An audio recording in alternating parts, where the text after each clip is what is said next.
Hello and welcome to another edition of the Baker House Gallery podcast. My name is Tom Lohner. You know me, I'm the artist, and I'm not here with my manager Klaus Bielinger today. I'm here also not by myself. I'm here at Nova Rock Festival 2024 to meet up with the musician and the artist Mina Caputo from the band Life of Agony.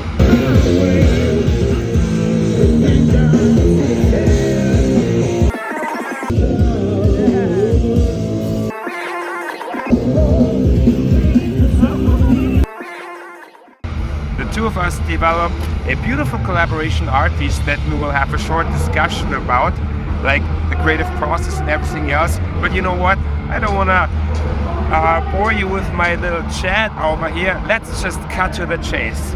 This is Mina in my conversation backstage at the Nova Rock just before the went on stage.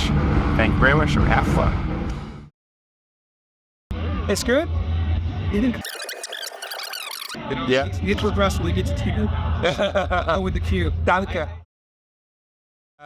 I'm here with you, my good friend, fellow artist, but also the legendary Mina Caputo with the band Life of Agony. Yes. I think Life of Agony doesn't need any introduction because it's a legendary band and epic chapter in music history already. Although you're so young, you made history as a musician, and now, Mina, you are approaching this new chapter in life, the art chapter. Thanks to you. Well, You know? we found each other. Yeah. What does it feel actually for you, to paint? Because it's both. This is something creative, writing songs and painting.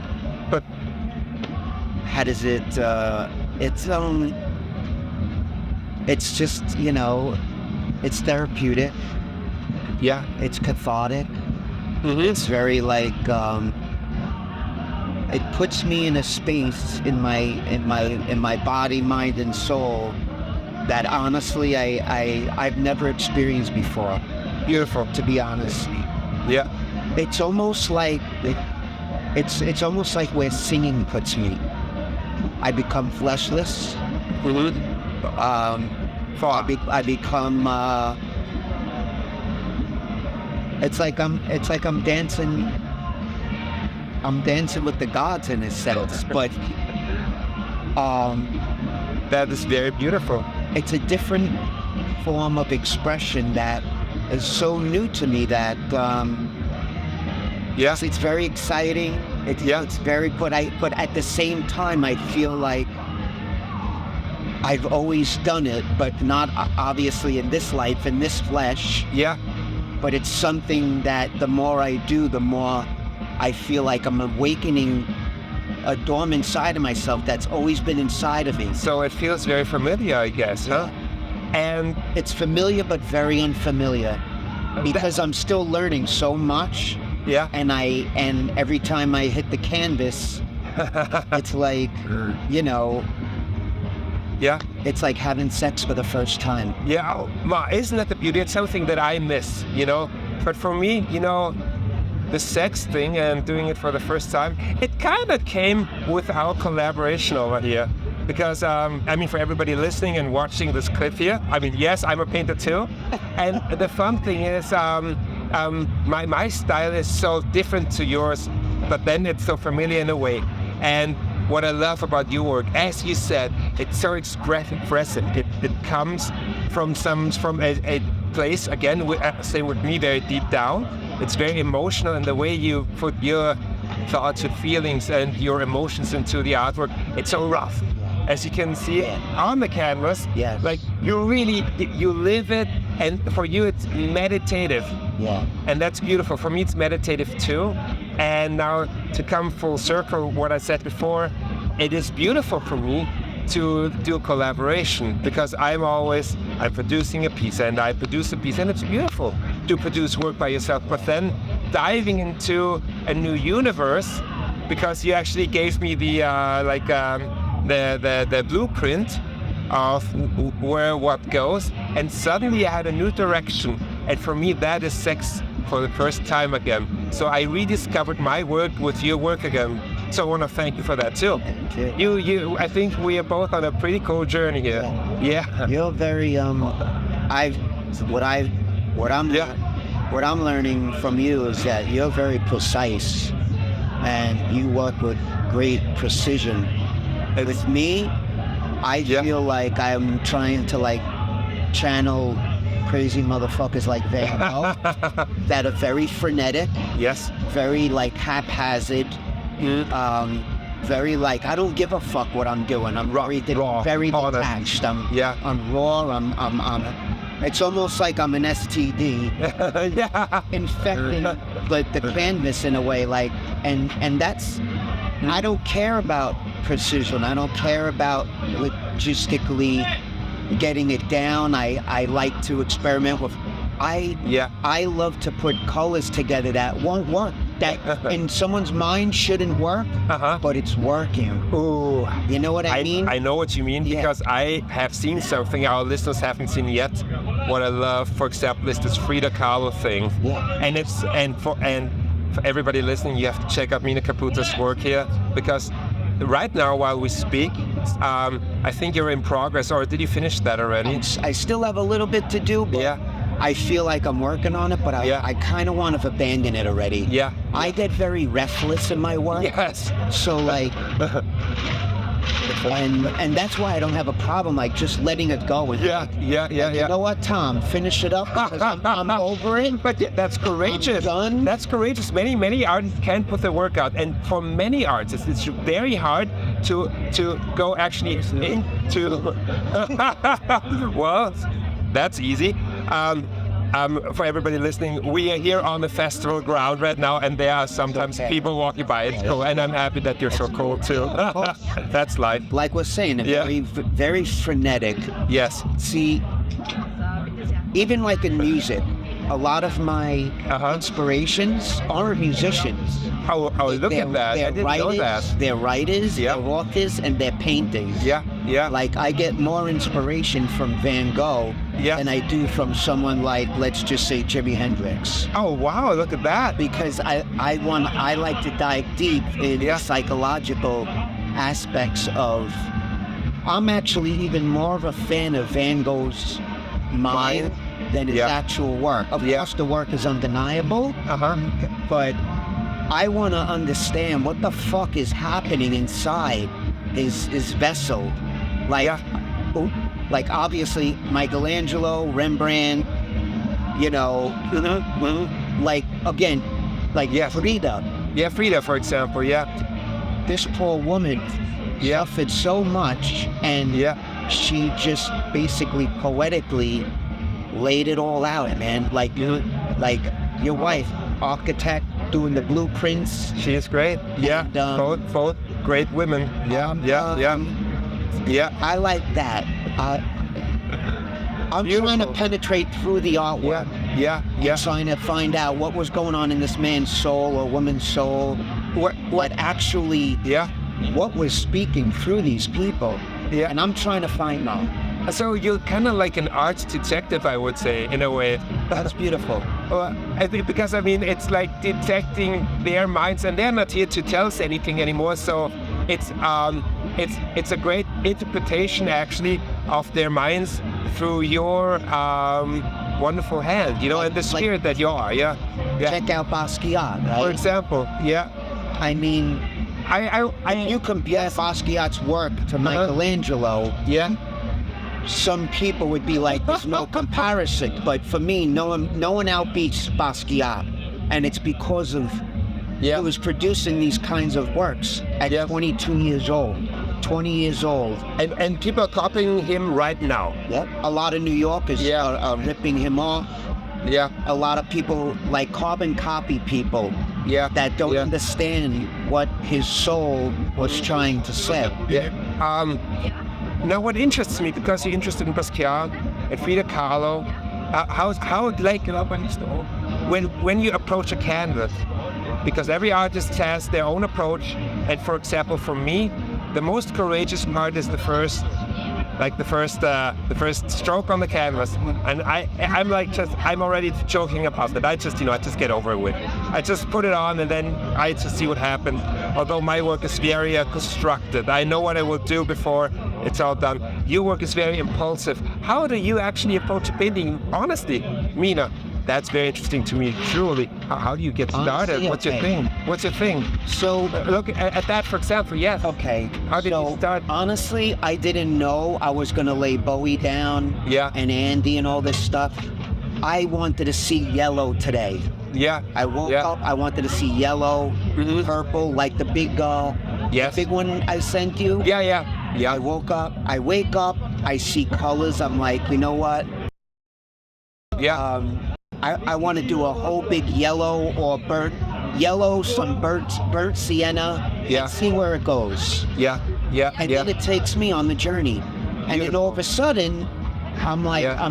I'm doing all these squiggly lines. First it was all yellow, then the orange, and then some brown and black, and then It all came together.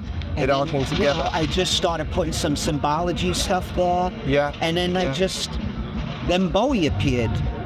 So it all, you just, So I just won't wake up and say I'm in the mood to paint Bowie. Yeah, yeah, yeah, yeah, yeah. It's more like, because normally I'm like Joan Mitchell, Yes. and I like the abstract, messy artwork,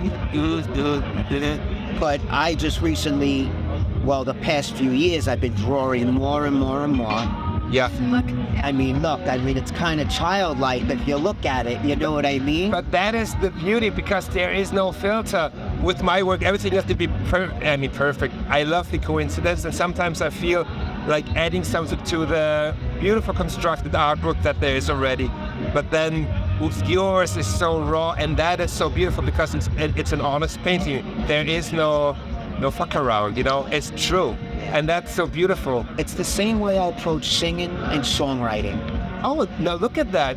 So is it a similar creative process? Yeah, How does it feel to it's you? just different material. Yeah. The microphone is the paint.